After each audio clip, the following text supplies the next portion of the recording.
السلام عليكم ورحمة الله تعالى وبركاته وأنيقو أول هالكين محمد إسحاق عبد الرحمن وإذن كل صو هذا يا جلال كيس نابسو أوفيشال فضلا هذا أكو عصبته جلال كي سبسكرايب شير لايك كومنت وأنا كاجا هذا أنكو عصبنين وحقول له يا مرة بسودو جروجا عد كحيت ملحن أديك أسكاله أديك أنا حقول له أنا ماجد عد كاجا حق بدنا ما جرتو وحقول رجعني مرة بين السياس أو سودو أندو إن شاء الله وحنا سمرتيني جروجا maanta waxaan rabaa inaan ka hadlo insha Allah fariin yar oo ah inaa adi tahay qof wanaagsan ma noqon kartaa qof wanaagsan maxaa kaa dhigaya qof wanaagsan sidee u noqon kartaa qof wanaagsan taade kale xigta waxaan rabaa inaan ka hadlo mas'uuliyadda aabanimo hadaa ka hadlo aad iyo aad ay weyn tahay inaa aabo noqoto ciyaar maahan الله سبحانه وتعالى دو عروق كسينا الحمد لله دادان هيسنين إنا كشوريسو عروق تادان سي آداب له وأخلاق له ودينيا إنا أبر بارسو آدي آدي وفي عانتهاي اللي ما أنت صومالي وروه أوبها ما هذي أوبت رتيك هوري رتيك دنبوسا قاد كيسلي هاي وحساسو ليا وحيتهاي وحا أركيسا أبيال بدن أونا آداب تا أما أخلاق تا أما نانك الدين تا نكو وناكسنين oon rabo kuway dhaleen inay ku wanaagsan noqdaan oo si wanaagsan u dhaqmayo oo masaajidka aadayo oo salaada tukanayo oo ummadda islaamka dad wanaagsan inay yihiin u soo muuqan karo ama in loo arkaayo inuu asi dhalay caruur wanaagsan horta Allah subhanahu wa ta'ala ka baryeynayno inuu nasiyo aabiyaasheenna caruur wanaagsan wayna dhaleen anagayna dhaleen ma caanayno waxa u rajeynaynaa laakiin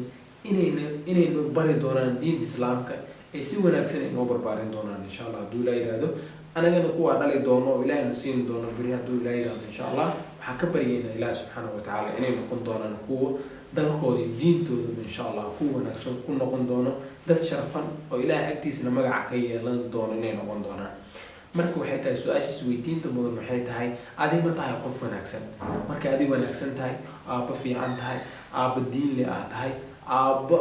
lagu dayan karo markaa tahay caruurtaadu way kugu dayanayaan caruurtaadu waxay noqon doonaan haduu Ilaahay yiraahdo Ilaahay subhanahu wa ta'ala wadada toosan uu Ilaahay marsiiyo waxay noqon doonaan kuwa wanaagsan waxaana sabab u noqon doona waa adiga hadaa tahay aabaan wanaagsaneen aabaan diinta ku ficneen aabaan soon ku ficneen aabaan salaad ku ficneen hadaa tahay ilmahaadan waxay noqon doonaan sida u tahay 70% ama 85 waxaa u maleynaya inaa adig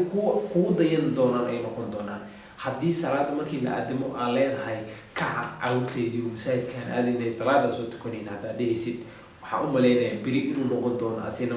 mid caruurtiisa u kicin doono salaada masaajidkan ay wada aadi doonaan laakiin haddii waagii salaada markii la tukanayo adi aad jiiftay soonka markii la sooma adi aan soomeynin muqaadaraad iyo waxyaabo oona dadka isticmaalaynin oo qaab daran marka isticmaalayso caruurtaada hortoodana ku isticmaalayso ayagoo yar oo markaas ubax maanta soo baxayo biri aad ka rabtid mustaqbalkooda inuu noqon doono mid wanaagsan adina maanta hortooda waxaas aad ku isticmaalaysid waxa u maleynaya inay noqon doonin sidaa ka filaysid ay noqon doonaan sida adi maanta aad tahay ilaan adaa maanta tusaale way caruurtaada wax waliba aad samaynayso maanta way ku jeedaan kulma hadlayaan aabo waxaan maxaa way kuma dhahayaan kuma weydiinayaan laakiin maskaxdooda waxa mar walba cashar oo ah ayna qaadanayaan waxay tahay wax ma gurigaas markaa joogtid aad ku qabanaysid haddii ma guriga markaa joogtid aabo wanaagsan oo kutubka akhrinayo oo salaada tukanayo oo Ilaahay tuugaayo oo aabo wanaagsan aad tahay asina wuxuu isku dayayaa biri markuu gurigiis joogo inuu saas noqon doono kuwa dhalana asina ay ku dayan doonaan sidoo maanta adigu ugu dayaday camal marka hadaa tahay aabo Soomaaliyeed waxaan ka codsanayaa fariintayda haday ku soo gaarto inaad noqoto aabo wanaagsan hadaa rabtid ubadkaaga inuu ku noqdo mid wanaagsan hadaa adiga wanaagsaneen ubadkaadana inay wanaagsanaadaan way ku adkaanay Allah subhanahu wa ta'ala ka baryeynaa inuu ubad wanaagsan na siiyo aan u noqon doono insha Allah ku tusaalo wanaagsan ay ka faa'iidi doonaan insha Allah hadhiin marka wiilkayga saan waaye caasi waaye intuu ka baxay salaadii ma tukado masaajidkii ma aado saama sameeyo hadhiin adigaa sabab u ahaa aabo markii salaada la aadimayo masaajidka ma aadaysay waa maya guriga jiiftay maxaa isticmaalaysa waxyaabo muqaadaraad ah hala yaabin asi maanta tuu isticmaalayo adigaa shalay 10 soo baray ma ahan wax mucjiso oo maanta oo dunida horta dadkaan isticmaali jirin uu la imaaday hadda uu sameynayo ma ahan wiilkaaga ee waxaa casharadii adi aan soo bartay ama soo xifdisay ama hortiisa aad ku samayn jirtay wuxuu sameynayaa waxa adi samayn jirtay uu hortaada maanta si la soo fidhiisanaya hala yaabin wiilkayga maxaa ku dhacay dhihin adigaa sabab u ahaa hadda adig wanaagsanaan lahayd waxaa u rajeynaya inuu noqon lahaa mid wanaagsan ee aabayaasha Soomaaliyeed waxaa leeyahay mar walba noqda aabayaal wanaagsan aan ku dayan karno anagana insha Allah hadduu Ilaahay yiraahdo haddii aabahaygu uu wanaagsan yahay adigana aabaha uu wanaagsan yahay aabayaasha kalena ay wanaagsan yihiin ayagaan ku dayanaynaa ayagaana tusaale noo noqonayo sax ilaan hoggaanka waa aabaha hooyaduna waa sidoo kale kama marno laakiin inta badan nimanka ragga ah waxaan u maleynayaa inay aabayaashooda ay ku dayanayaan gabdhahan inta badan ay hooyooyinkooda ay ku dayanayaan ilaan aabaha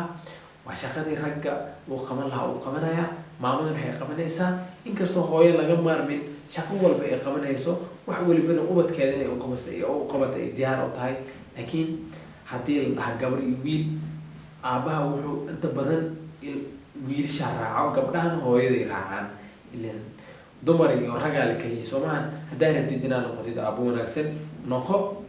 mid wanaagsan oo diin leh oo sharaf leh haddaa rabtid inaa ubadkaada ay wanaagsanaadaan ubadkaada intay wanaagaan la jeclaadaan ka hor adig wanaagsanaan ubadkaadana way ku wanaagsanaan doonaan haddaa adi xun tahay ubadkaada inay xumaan doonaan u malaynaya ilaan waa adi macallin aa u tahay gurigaa ku abaabisaa wax walibana waxaa sameynayso way u jeedaan indhahooda adigay ku fiirinayaan adigaan hormuud u adigaana leaderka markaas qofka hor socdo oo ay ku dayanayaan aa u tahay waxaa ku rajeynaynaa aabo wanaagsan aa noqon doontid waxaan rajeynaynaa insha Allah anaga ubad wanaagsan aan noqon doono ubad wanaagsan Allahna siin doono insha Allah hadduu Ilaahay yiraahdo aad ayaad u mahadsantihiin muuqaalkan waa ku dheeraaday waa idinka raali gelinayaa fadlan haddaa ku cusub tahay channelkayga waxaa kaa codsanayaa inaad subscribe ay dhahdid share ay dhahdid like ay dhahdid wanaagsanaanta adigaa la iska bilaaba markaas dadkii dib la wanaajiyaa waa inaad wanaagsanaataa marka aad iyo aad idinka waxaan jeclayaa sida sharafta leh ay soo dhaweysaan mar walbana ay dhiirigelisaan garbeygina wada taagan tihiin